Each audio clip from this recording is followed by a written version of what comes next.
ইলিশ মাছের অনেক রেসিপি আপনাদের সাথে শেয়ার করেছি, কিন্তু এই রেসিপিটি এক অন্য মাত্রায় এনে দিয়েছি যখন আমি রান্না করতে গিয়েছি। পোলাও, ফ্রাইড রাইস, সাদা ভাত, এই সব কিছুর সাথে অসাধারণ লাগে। গুড ইভিনিং এভরিওয়ান, শতাব্দীর কিচেনে আপনাদের সবাইকে স্বাগত জানাই। আজকের রেসিপি ইলিশ মাছের মালাইকারি। তাহলে চলুন শুরু করা যাক আজকের এই সহজ এবং সুস্বাদু রেসিপি। এই রেসিপির জন্য প্রথমে মাছগুলোকে ম্যারিনেট করে নেব। তার জন্য দিয়ে দেব পরিমাণ মতো লবণ, আর দিয়ে দেব সামান্য লেবুর রস।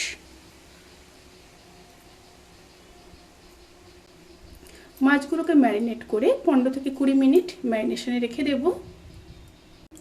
ম্যারিনেশন ডান। এবার একটা মশলা রেডি করে নেব।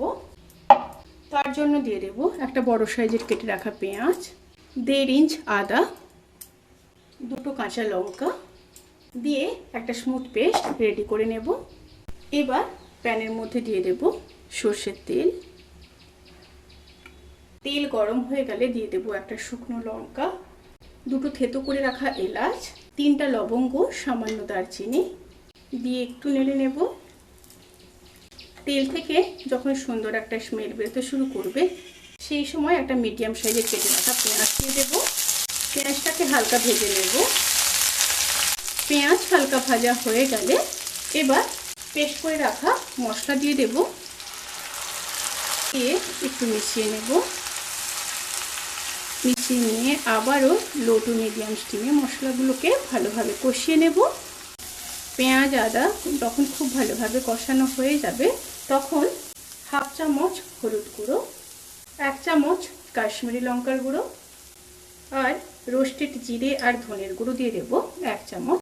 এখানে আপনারা নর্মাল জিরে আর ধনের গুঁড়ো ব্যবহার করতে পারেন। সাথে দিয়ে দিলাম পরিমাণ মতো লবণ। দিয়ে একটু মিশিয়ে নেব। মিশিয়ে নিয়ে সামান্য জল দিয়ে দেব।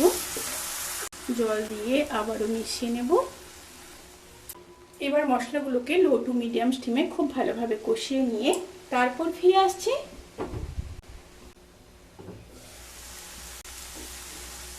মশলাগুলো খুব ভালোভাবে কষানো হয়ে গেছে। এবার নারকেলের দুধ দিয়ে দেব। এখানে আমি একটা বড় সাইজের নারকেলের পুরো দুধটাই ব্যবহার করলাম। দিয়ে খুব ভালোভাবে মিশিয়ে নেব। এবার ফুটে আসা পর্যন্ত অপেক্ষা করব। তরকারি যখন ফুটে আসবে, তখন ম্যারিনেট করে রাখা মাছগুলো দিয়ে দেব।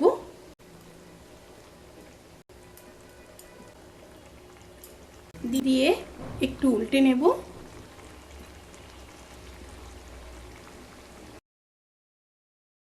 এবার একদম লো স্টিমে 10 মিনিট রান্না করে নেব।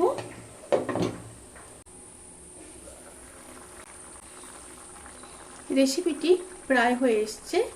এবার আরও একবার সাবধানে মাছটাকে উল্টে দেব।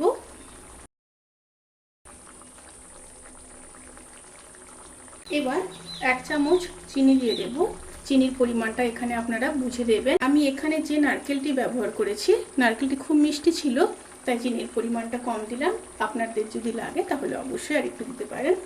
আর দিয়ে দিলাম 2টো থেতো করে রাখা এলাচ। আপনারা চাইলে এখানে গরম মশলার গুঁড়ো ব্যবহার করতে পারেন। এবার আরও একটু মিশিয়ে নেব। মিশিয়ে নিয়ে 1 মিনিট মতো রান্না করে নেব। 1 মিনিট হয়ে গেছে। এবার গ্যাসের ফ্লেমটাকে অফ করে দেব। অফ করে ঢাকা দিয়ে 10 মিনিট স্ট্যান্ডিং টাইমে রেখে তারপর সার্ভ করব।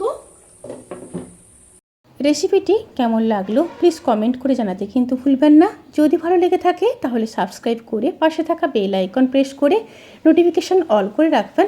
তাতে করে আমি যত রেসিপি দেব সমস্ত লিঙ্ক আপনাদের কাছে পৌঁছে যাবে। আপনারা সবাই ভালো থাকবেন, সুস্থ থাকবেন, সাবধানে থাকবেন। আজকের মতো এই পর্যন্ত। পরের রেসিপির জন্য অপেক্ষা করুন। টাটা।